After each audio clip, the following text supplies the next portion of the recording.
আমি ডাঙায় ঘুরতে এসেছিলাম, তো দেখলাম পাট বড় হওয়ার আগে এই পাটের ভিতর ভুঁইতে যে ক্ষেতের ভিতর যে ঘাস আছে ঘাসগুলো বেশি বড় হয়ে গিয়েছে।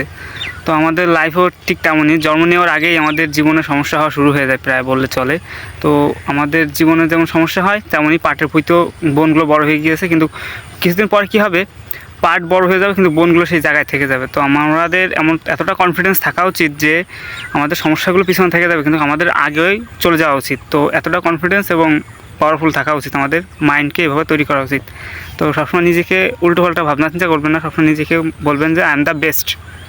তাহলে যদি আপনি উল্টোপাল্টা ভাবেন, আপনি ভাববেন যে ইয়ার্কি করে হোক বা সিরিয়াসভাবে হোক, যদি আপনি উল্টোপাল্টা ভাবেন যে আমি ভালো না, আমি কাজ পারি না, এরকম ভাবেন, তাহলে আপনার ব্রেন আপনাকে সেভাবেই তৈরি করবে। আমাদের জীবনে প্রত্যেকটা জিনিস দুইবার হয়, একবার আমাদের ব্রেনটে হয় আর একবার বাস্তবে আমরা করি, যেটা এটা দুইবার। তো যখন আপনি উল্টোপাল্টা ভাবনা চিন্তা করবেন ব্রেনটে, তখন আপনাদের কাজগুলো সব কিছু উল্টোপাল্টা হয়ে যাবে।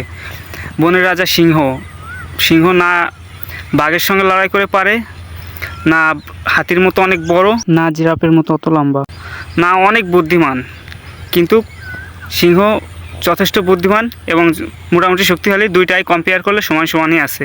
যেই কারণে ওর ভিতর কনফিডেন্স অনেক বেশি, ও নিজেকে রাজা মনে করে বলেই ও রাজা, এমনি কিন্তু রাজা হয়নি।